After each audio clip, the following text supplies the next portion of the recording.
After long and painstaking lobbying by the people of northern Uganda and the Anglican Church, the Archbishop Janani Luwum Day was designated a public holiday by the National Resistance Movement government. And we are so grateful that the government accepted to celebrate the life of an Anglican prelate whose murder by the state came to define the distance to which the Idi Amin regime would go to muzzle criticism.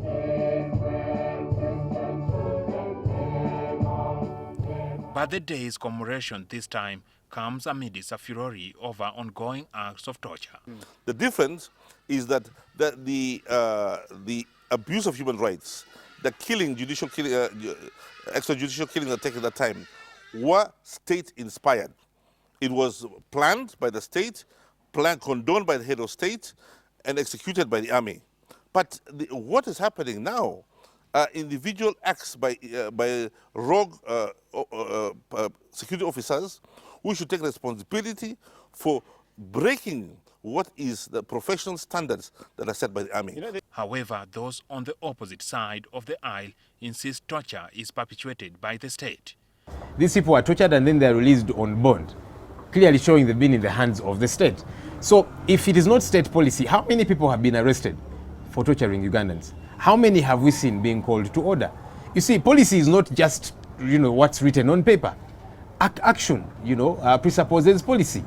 And especially when you do nothing about something, it means you acquiesce. It means, for all intents and purposes, it is state policy.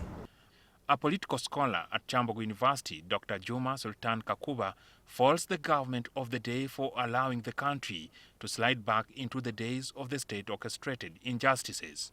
There is an increasing tendencies of authoritarianism and the weakening of the government institutions.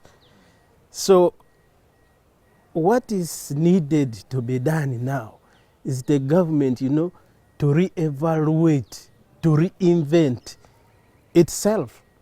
Because when you look at the reason why President Museveni went to the bush and he struggled, he wanted to bring a fundamental change, according to him. And really, in the first days, there were changes that took place. But now we are seeing that we are gradually degenerating to the previous days, given what is happening. They say to get back to a state where citizens live a dignified life without fear of retribution for being critical requires the restoration of trust in state institutions mandated to resolve matters of disagreement. Jackson Onyango, NTV.